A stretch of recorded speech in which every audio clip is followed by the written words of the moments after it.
Welcome to Rooting for You, a seasonal gardening podcast for non-experts. I'm Tess, and I know nothing. And I'm Alyce, and I know some things. Each week we'll chat about one gardening topic and then discuss the effort-reward payoff by asking, is the juice worth the squeeze? Just a heads up, there might be a bit of swearing in this episode. You've been warned.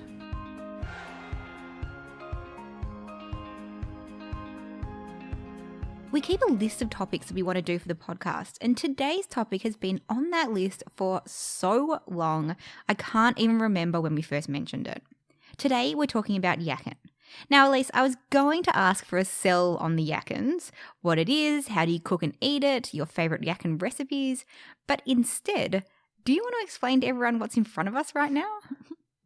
So this morning I got up, totted out to the veggie patch and dug up some Yacon that I have brought to serve to Tess today. So not only can I tell you guys about it, but we can see live on air how Tess feels about the Yacon and is she sold? Okay, I'm going to set the scene for you. So we're just sitting at the kitchen bench gas bagging away as we usually do pre-podcast. Pre-podcast, yeah. Pre-podcast. And you've pulled this thing that looks like a large elongated potato out and you're giving it a bit of a wash and you're giving it a bit of a peel the same way you would do a potato. And I thought, oh, Lisa's getting her dinner ready. It's an odd call, but whatever. And then I'm looking at this potato and I'm like, this is the crustiest looking potato I've ever seen. Yeah, because I hadn't explained myself at that point. But I'm glad I didn't because it is interesting to see your expressions wondering what the hell I was doing. So we've peeled it, we've cut it up, it's sitting in front of us. Now here's the question. Do I give a shot at explaining this and then you taste it? No, I think I just taste it taste it first. Okay, she's going in for it. I've cut it up. To set the scene, it started out looking like a potato. Now that it's sliced up in kind of battens or as you would fry up chips, I guess. It's starting to look more like a pear. Yep. Like it's got a watery pear kind of look to it. Without giving my description away, a lot of people do use the pear as a similar vibe. Before we do, hang on, let me just take a photo just in case we want to. I would like to say I cut this up about half an hour ago and it's starting to go a little bit brown, but you get the idea. Oh, this photo's never seen the light of day. It's hideous. Maybe in the stories. Maybe in the stories. Okay, so is it just you haven't cooked it, you haven't steamed it, you haven't done anything. I'm just going in raw. Yep. It's raw. I've just peeled it. That's the only fun thing I've done. And like I said, it was dug up from the ground. It was underground this morning. It was underground this morning. This is fresh farm to fork. Literally. Or farm to finger as the case may be. Okay. Ooh. It's pretty nice, right? It's so different to what I was expecting. Mm-hmm. And like you would not think that was grown underground. No. Okay. Do you think it's disgusting for people to hear us chewing? Will this stay in the episode or we're going to mute our chewing noises? Okay, I've got one more bite and then we'll be done with the chewing. I got one too, so let's go. Maybe they can hear the crunchiness. Yeah. It kind of tastes like a super mild pear. Like nashy pear. Like a nashy pear. Yeah. Like a slightly underripe or al dente nashy pear. This is true. And actually, if I had harvested it and kind of aged it for a couple of weeks, it gets sweeter over time. So I wonder if I had done that, whether we'd be even in more pear territory. Yeah. Okay. So I've tasted it now. It's definitely more fruit vibes than veggie vibes. Agreed. How do you eat, cook, not cook? How do you use it? Well, I call it my ground cucumber. Oh, yeah. Okay. Because I agree it actually does taste more like a pear, but that crunchy, like really watery flavour, watery vibe. Yeah, vibe. I use it like I would a fresh cucumber. Yeah, okay. So like chopping it up in salads or like grating it into things anytime I kind of want that freshness. Yeah. So that's how I use it. And because cucumbers obviously aren't in season in winter, but this is prime eating time in winter. And you've told us how much you love a cucumber. Love a cucumber. So this is my winter cucumber in my mind. That's how I Okay. use it. But there are actually a lot of other applications. You can cook it the same way you would cook any kind of sweet potato or potato, any kind of root vegetable. I just can't imagine it cooked now that I've had it raw. But when you think about a parsnip, like a roasted parsnip is actually quite sweet. yeah, yes, good point. So I feel like it's those vibes. Yeah, okay. But here's when it goes totally off tangent is a lot of people, so it's a South American vegetable, a lot of people actually juice it. Oh, okay. And you can see see that, like yeah. a sweet, like a sugarcane juice almost. Yes. And what, again, in South America is often done is they cook it down and make a syrup, kind of like a maple syrup or a rice malt syrup out of it. That's how sweet it is. Ah. So there's like, I'm not suggesting we do that, but like, you can. There's so many options there. So many options. Okay.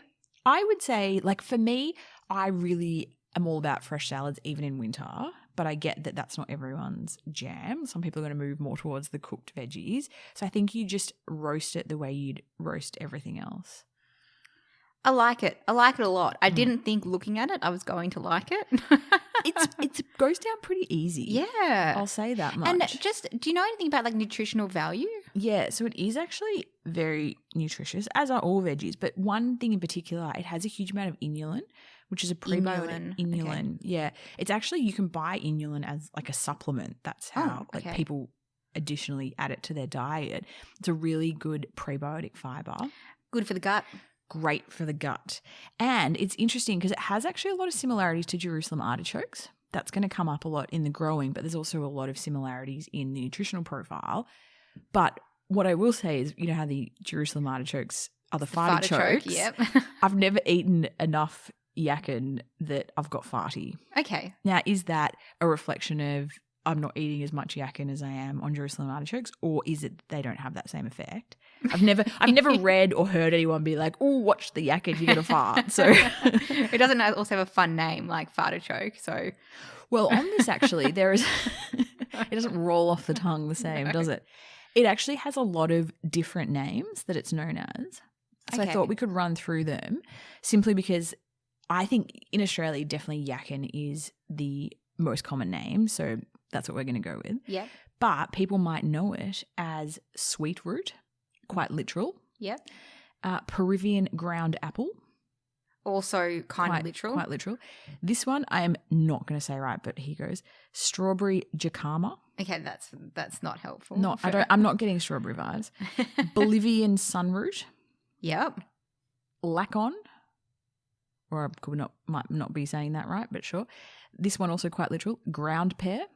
Ground pear. Just back to your Yacon. Is Yeah. that with one L or two? Or 2 L's. So that's a Yacon. Is it? Yeah. Oh, well then, okay. Like, languages if are any not my Spanish forte. speakers out there, Yeah. particularly South Americans, please feel free to correct me on that. Please But do, I'm because pretty I'm sure butchering this. a double L is like a Y sound. Oh, okay. That makes sense. Maybe that's how it's spelt properly, and like we like westernized it into like a Y. That very well could be the case. Interesting. Okay, well the double L Yacon, the ground pear, and then also pear of the earth. Also quite Pear literal. of the earth. Isn't that a divine name? It's quite divine. I tell you what, it's a lot easier to grow than pear. So if you like pears, I highly recommend this. Now and you could sub this in for a pear with like your juicing and your salads and eating it raw. So well, I love pear and apple in salads.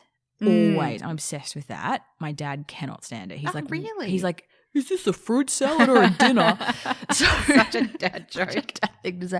So for me, this is like, I've got my cucumber component, and I've got my like little fruity thing. So it's the perfect salad addition. But what I was going to say is Yacon in the Inca language that this originates actually translates to water root, which I think is also quite That's also quite literally fitting. applicable. Yeah. So if that rings a bell for anyone, but Yacon is what we're going to go with. Someone told me one time that in Peru they have X crazy number of different potato varieties. Well, everything has a billion varieties. We That's just a good don't. point. We But just I don't like, this is cultivate them. Yeah, true. And Like- with the Yacon, actually, there are lots of different varieties and lots of different colours of Yacon. And if you were in South America, you could access those. Us in Australia, you're only going to get the white variety, Okay. which is what we're eating. And we'll get onto that when we're looking at like where to buy it. But even something like this that's so obscure, there are, I don't know, 6 commonly grown varieties of Yacon in Oh, South America. there you go. Yeah. So, I mean, you look at it, all comes down to the ability to like transport and disease resistance. Like Yeah. It's all becomes commercial decisions, which is why when we grow it ourselves, we don't have to worry about those things. Okay, let's get down to it. Ready to talk about how to grow it? Well, I would just like to say for everyone that is playing along at home and never seen one of these before, I don't know how much that one weighed that I just prepared in front of you. Maybe like 400 grams? Yeah, I'd say. So the Yacon, so it looks like a sweet potato or a potato. It fair. looks like potato coloured in this white variety that you've got with like the dirt because it's just coming out of the ground, but it's more sweet potato in shape. Yeah. I would say. Yeah. Yeah. They can range in size between 300 grams and 2 kilos. Whoa. That's a big one. If you let it get too big, does it change like the flavour of it or is it still good? I don't think so. I've never pulled out a 2 kilo one, I'll say that, but I have pulled out some whoppers and I've found them to be just the same. Okay. So that's kind of, the visual that people are getting. It's a perennial stay in the ground all year round. So you know how much I love that from a selling perspective. Yes, yes. Am I still needing to sell you on why we're going to grow it? Oh, I mean, the perennial stay in the ground all year round, that is obviously a highlight for me. Such a selling point. Yeah. Winter harvesting, tick. There's not much happening in the ground in winter that we're eating. So. Exactly. Perennial, tick. I would say out of all the edible crops I grow, this gets probably the least attention. I mulch it once a year, that's it. I mean, spoiler alert on the squeezy juice. It's a low investment crop for a good yield. Okay. So yeah, let's talk about growing it. Let's talk about growing it. Is it now the time to start getting it in the ground? No. Oh, okay. Harvest time? This is why we normally why do the are we episodes doing this now? You wanna wait until actually no, I'm gonna start again. If you're in a really cold area where it's like frosty or close to frosty, I wouldn't plant it in winter. I would wait until spring, until it's warmed up a little bit. If you're in a warmer area, you actually can plant it year round. Yeah. But now is the time to harvest it. So, Okay. And the time it needs attention. Okay. So we'll remind everyone of this episode. Yeah. And in I mean, spring as well. You know, we're coming to the end of winter now, so you're not that far off. And everyone's probably starting to think about their spring gardens as well. So. Get a garden bed ready for it. So this is a perfectly timed episode. Perfectly timed. I'm sure there was method to my madness. I just can't remember what it was. Now, when you're picking a spot to plant it, we have to be very, very conscious of this because it is a perennial stay in the ground all year round. So we're not putting this in a veggie bed that we're going to grow tomatoes in. We want to grow tomatoes in the future. No, exactly. Pick a bed, stick with it. Just like Jerusalem artichokes. If you've grown Jerusalem artichokes before, you're going to be very well placed to grow Yacons. Okay. Similar. Really similar in lots of ways. If you haven't listened to that episode, I'd almost go back and recommend it because it really is going to throw a lot of the same stuff.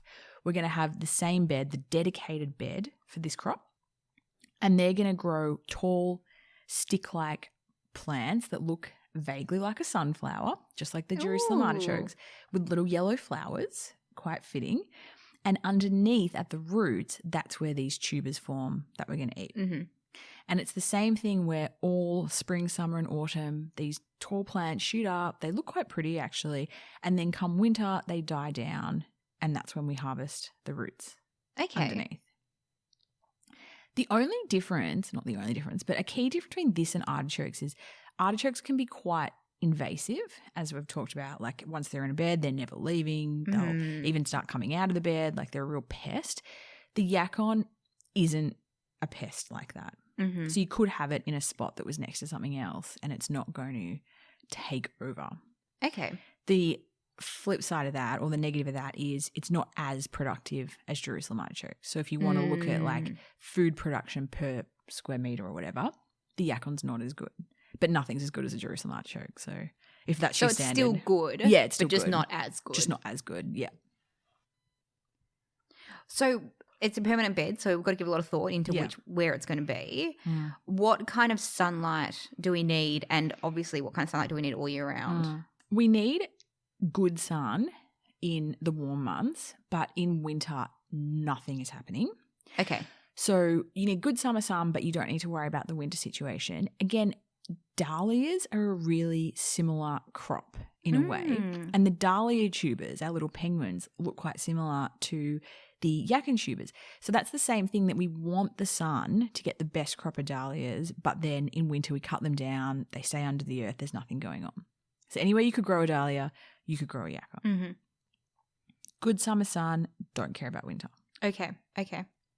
Now, being a root crop, loose soil is really important. Yes. So we want to make sure before we plant them the first time we have loosened up that soil. This is key with all root crops. They will actually grow quite well in shitty soil. Oh. They'll grow better in good soil. Yeah. But you know there's some crops that you just can't get away with that because you'll get nothing. You will still get a good harvest in shitty soil, but if you want to increase the amount you're going to get in the size bed that you get, increase the soil. Okay. Like increase the quality of the soil. Yeah. But at the same time, this is one that can you can get away with treating it badly and it will still perform for you. Wow. I know, it just wins all around. Okay, so is there any options here for a pot, a grow bag, anything like that? I mean, it sounds like we kind of want to contain it the same way that we wanted to contain the Jerusalem artichokes, because otherwise they'll just go everywhere. Oh, you're right, actually. I didn't think about that before this episode of could you grow it in a pot or a container, but you absolutely could, or like a grow bag, definitely. Yep. You're just not going to get as much. Yeah. But totally you can. Okay. I wouldn't grow it in anything smaller than 1/2 meter diameter, which half actually a meter, isn't that big. Like that big diameter. Yeah, that's not it's not huge. I feel like in that you could get like kind of like one. You would plant one when we get to what you're going to plant, but you'd plant one rhizome in a pot that size. Okay. I mean, look, and especially like, you know, you're not going to be eating this breakfast, lunch, and dinner, so maybe that would be plenty. Yeah. I grow it in a 90 by 90 centimeter bed. Okay.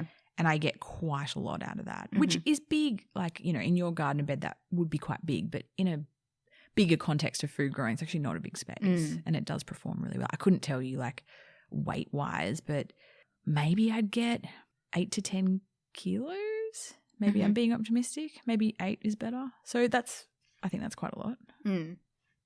But yes, you can grow it in something smaller. You can grow it in something bigger. You're just going to get more or less as long as it's really loose soil. Yeah. Okay. We're good. So we've got where we're going to plant, what kind of bed we're going to plant it in. Are we ready to talk about what we're going to plant? Yeah, because this is a bit of a discussion, and I think this is why the Yacon is not so readily grown, is it's actually kind of hard to get started with it. Yeah. So what you need to plant is a rhizome. We're not growing this from seed. So a rhizome, similar to how we grow potatoes or ginger or dahlias, we plant a root and then that multiplies. The difference here is the Yacon rhizome or tuber has 2 distinct parts to it. It has the brown sweet potato big ball thing that you just saw me peel up. And it also has this little red tuber that's the shooty uppy part, or will become the shooty uppy part. Okay. So you buy it as the rhizome that's the shooty uppy and you plant that. But then next year when you harvest, you dig it up, you take the edible big brown tubers out, but the little red tubers need to go back in the ground. Okay. Are they connected to each other? Loosely connected in the same way a potato is. It's like a root connection. It pretty much breaks straight away. Oh, actually, then that's not true. It is slightly attached at the top. Okay. In the same way. Like a ginger knobby that you might have to snap off. That you snap off. Yeah. Or like a dahlia, if you're splitting your dahlias. They're like kind of individual tubers, but they are attached at that head part. So we need to separate them. And the only reason I'm bringing this up, I'm bringing up the harvesting discussion when we're talking about the what to plant discussion is because if you've eaten a Yacon or you've seen a Yacon and then you order some online to plant, what you're going to receive is not what you will have eaten. Right. So it is a bit different in, the potato sense. It is literally a potato we're planting. Okay.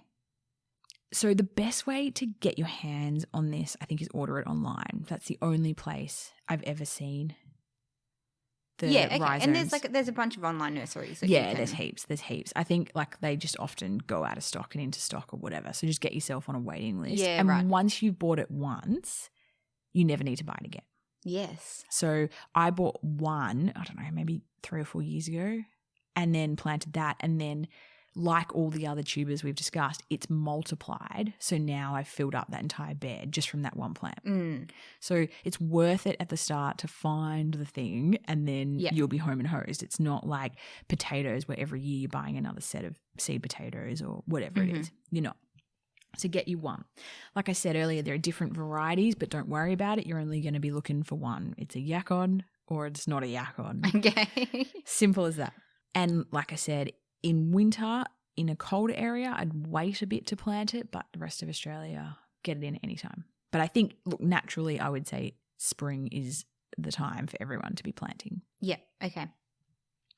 How are we going to plant it? How are we going to plant it? Well, we're going to plant it 3 centimetres deep and how big are the rhizomes that we're getting? Like a thumb size. Oh, okay. In my mind, they were bigger than that. But okay. I think I don't fully understand how this plant works, but it is slightly weird because I suppose all I can equate it to is when we talked about the dahlias and we were so fixated on making sure the eye was pointing up and that the rhizome or the tuber had the eye. Yeah. This is kind of the eye. Yeah. It's just separate. Okay. And it looks quite different. Okay. But it's the same principle. Gotcha. There's penguins still involved. So we're going to take these little eyes, these little thumbs, plant them 3 centimetres deep, and we're going to make sure they're facing the right way up. Now, these are quite easy to see because the thumb has a point on it. I think when you see it. Yeah. Are there any roots or anything coming out the bottom end? No. Okay, so you just got to look for the point and that's it. Do you know what it looks like to me? It looks like a reddy white head of asparagus.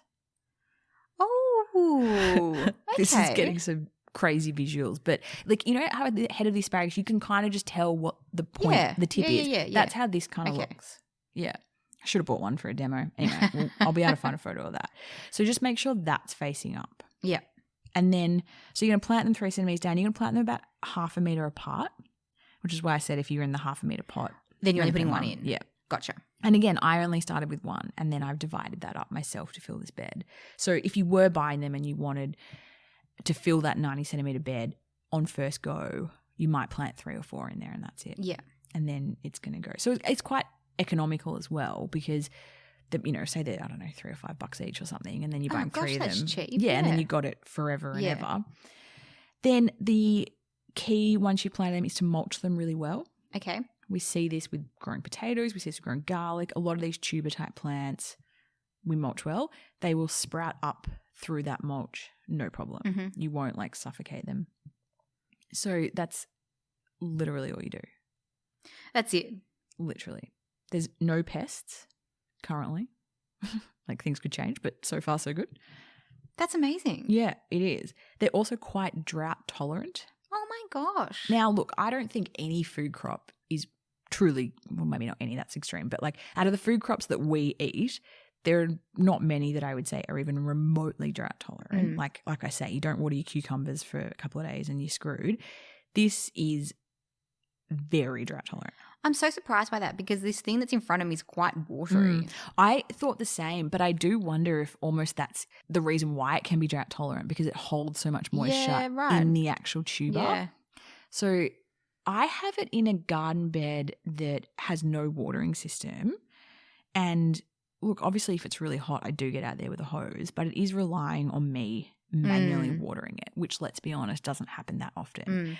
And you can see it's still totally juicy, watery, good to go. Yeah. So I think that is a really big plus for the home gardener or for the newbie that you've got a bit of wiggle room with the watering. And that's also great if you're using a fabric grow bag. You don't have to worry about like setting up a dripper system or anything and it will just do its thing. Yeah. Like I assume it to a point, right? Like but for the most part, as I said, I treat it very badly and it delivers. Probably if I treated it well, like I improved the soil and I watered it more, I think I would have got a better harvest. But, I think I don't want to talk about effort reward ratios just yet, but I think it's there. The other good thing about it is, and this is similar to artichokes as well, because it shoots up these strong flowery heads, it actually shades the garden bed really well, which means that you don't get weeds coming up. Okay. So you don't really have to weed in between the Yacon. I find that the edge of the garden bed that does get a little bit of sun, I get like a row of weeds along there, but in the thick of it, I really don't. And if I did get a little weed, when I go and harvest them and pull them up, I can just get any weeds out. So it's not onerous in that department either. Yeah. Can we keep just going through the life cycle? Oh, yes. So plants will start to So we've planted them. We've planted them. Yeah. And then the plants will start to like spike up through the mulch. Yeah. And then they just grow. How high do they get? Well, people say they grow to 2 meters tall. Oh gosh, that's high. Mine do not grow to 2 meters tall. I feel like mine grow to a meter if I'm lucky. Okay. So again, maybe I've got potential for a bigger harvest still if they did get up to there. So I'm going to say between 1 meter and 2 meters. Okay. And so then they will just sit all through sit all summer. through. They'll start to die off. You may get some nice yellow flowers. That's nice. That is nice. They'll just hang out there. Okay. They've got these big, like hairy leaves. Like it's a unique looking plant, but I think it actually is quite attractive. Like it could become part of a nice summer garden. Sure. I do nothing to them. I don't stake them. I don't tie them up. They get no attention. Okay. They're just there. They're just there. They stay there all summer, all autumn. Towards the end of autumn, start of winter, they die back and then they go black and like look horrendous in the same way our dahlias will and our Jerusalem artichokes will. At that point, you then cut the tops off. Like how far from the top of the soil? Maybe like 10 centimeters. Okay. But it doesn't really matter. Yeah. So get rid of But those you're not tops. just like chopping the top off at the very top. No. We're chopping off most of the bulk. Yeah. So then you got your little, you're going to chop them 10 centimeters off. Basically what I want is just enough sticking out of the ground that you can grab onto it to pull it up. Okay. And that you can kind of see quite clearly where it's planted. So then I chop all the tops off and then I grab, now you can do this at any point in winter. Like I did this morning. And otherwise they just stay in. They just hang out. Stay in until the day that you're ready to eat them. Yeah. Amazing. Except for the fact that once we come to spring, they're going to start sprouting again. So yes, at any point, but throughout winter. In winter. So then we grab the 10 centimeter shooty uppy. We pull it out. We try and do it carefully. And if we've got loose friable soil, this is going to be a lot better. And then attached to that will be our little red rhizome that's next year's Yacon. And will be a couple of big tubers. So we carefully remove the tubers, either with a knife or like a twisting action, set them aside to eat. And then the little red rhizome, I put straight back in the earth where it came from. How many rhizomes? So you put one rhizome in this winter. How many rhizomes will you get at the end of this year? Probably got, well, when I first did it, I put one in and I reckon I got 3 for the following year. And then so you're putting all of them back in? Yeah. Do you get to the point where now you have too many rhizomes, you're not planting them all? Yes. Okay. Yeah. So now I gave some away. Right. Okay. Today, but probably there aren't that many people I know that'll be keen to grow. So like I probably now will get to the point that I will be getting rid of them. Yeah. Or I'll start another bed, but probably I'll just get rid of them. Yeah. Yeah, you're right. But that's taken, I'd say this would be the first year that I would happily need to do that. So we're talking like 4 years before I got to that point. And now ongoingly. So I'll probably pull them out. I'll look at them, whichever ones look the best. I'll put those in and get rid of the rest of them. Okay. So some people take the approach of when you remove them, you take that little red rhizome and you store it over winter and then put it back in spring, the same way people do with the dahlias. Yeah. I take the approach of that's too much effort. I've never had an issue. I've never lost a rhizome over winter. I will say this though, it's in a raised garden bed. So I think that may help because like with the dahlias, we've got really good drainage. Yeah, okay. So I've never had one rot in the soil. If you were going to store it, if you're worried about your drainage, where would you store it? In just a dark, like a garage or okay. And then like in cardboard or something, so there's good airflow. Okay. In my opinion, and I'm not an expert on this definitely, but in my opinion, you are playing with fire more trying to store something properly than you are by leaving it in the ground. Like if you're an expert, of course you can store it well, but like as the lay person, I find actually in storing things, we end up making more mistakes than what we do if we just left it in the garden. Yeah, yeah. So you can store it if you want, or you can just put it straight back where it came from. And maybe you try leaving it in and see what happens. And it turns out they all rot, then maybe you don't have a particularly good drainage and you just spend another $5 buying another one. Yeah, exactly. Or you could leave some in and take some out and just as an insurance policy or whatever. Lots of options. If you want to store them, like read into it more because there are ways you can increase your chances, like, you know, putting it in like the peat moss and all that kind of stuff, which I never bother with, but it's there as an option. Yeah, so I just chuck them back in. I then do nothing. So here's the other thing though. This morning, I probably harvested a quarter of them. I left the rest in. I personally prefer to just harvest them as I want them throughout winter and I just leave them in the ground because I know they're going to be happy there. What you can do is harvest all of them and then dry them and store them that way. Okay. I've never done this. I probably won't bother. But if that sounds appealing to you, give that a Google as to how. And they do say, like I said earlier, the sweetness increases with storage. So perhaps I would be getting a better product if I stored it and then ate it in a couple of months. But like I said, I'd be scared I'm going to stuff it up and then they're going to go moldy or something and then I'm going to waste my beautiful Yacon. So I will just keep it in the ground until I want to harvest it throughout winter. Come the end of winter, once things start to warm up, they will start to sprout. So you want to have eaten everything you want to eat before that point. Gotcha. Okay. All you want at the beginning of the next spring cycle is your rhizomes in there. No more Yacons in there. Exactly. Gotcha. At that point, I might put some mulch around it again, just top that up. Doesn't really matter at what point I do that, but probably every year I do add some mulch, any type of mulch, and then I do nothing again. That's the cycle. Fabulous. Isn't it just? I quite like it.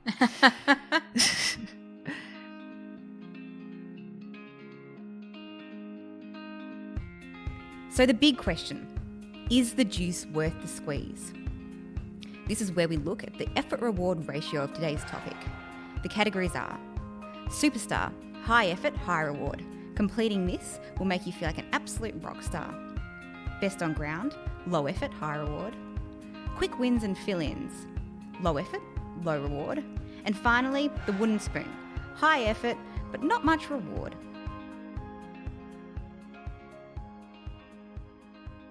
I think I might have given some hints as to how I feel about the Yacon. How do you feel about the Yacon, Tess? I'm really into it. I think so many benefits. Now that I've tasted it, I would have been quite unsure about dedicating space. It's perennial, stay in the ground all year round. Yeah. I would have been quite unsure about dedicating space to it if I hadn't tried it first. But, I mean, if you haven't tried it first listening to this, take my word for it. Well, it is funny. The first time I never considered growing it, and then I went to a gardening workshop at just a lady's house in Melbourne somewhere, and she pulled it out, and I was just like, "Oh yeah, okay, potato, got it." And then she, peeled it. Got it. And I think I said it earlier, but like peel them before you eat them. The skin, you can eat the skin, but it's not very nice. Yeah, okay. She cut it up and served it to me, and I was like, this is great. And then I spent like the next 6 months on every waiting list I could find. Like, I want to get my Yacon in the ground. Yeah. So I do think, as you say, like once you've tried it, you actually really can see the potential to include it in your diet. Yeah. Which is exciting. I think, and I think that it doesn't need water, that you can put it in a big fabric grow bag and to set it somewhere new. I mean, I love that, creating new spaces in your garden. And that is such low effort to not have to go to the effort to add in a dripper system or to be out there watering every single day. Of course, like, you know, hot days you might still need to go out. I am not convinced that it is a pretty plant. You haven't done a particularly good job of selling me on that. Okay, well, I better find some photos. With substance over style. Do you know what I would be interested if someone's ever tried this. Like, if you've got some kind of border garden going on, like, could you just add a Yacon to that? Obviously, when you harvest it, you're going to pull it up and maybe disturb some of the other roots. But I could kind of see it like fitting in to an existing garden. Okay. That could work potentially.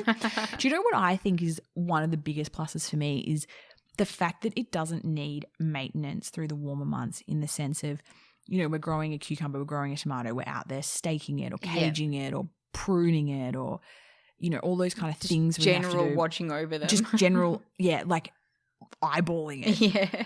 Like, I don't do that with this plant. And in fact, where I have it in the garden, you can tell, because I actually do have very good watering systems in most areas. It's a really obscure part of the garden that I don't go to very often. Yeah, right. So it's just out of the way, no attention given. So I'm thinking it's probably best on ground. I don't think it's a quick win and fill in, because I actually think it's a really tasty. Yeah, I think it's got more benefit than just a quick win and fill in. Yeah.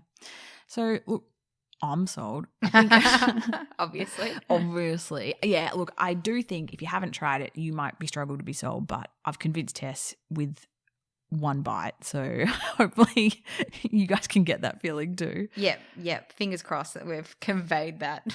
Fingers crossed. Rooting for You is hosted by Alyce and Tess, artwork by Lauren Janine.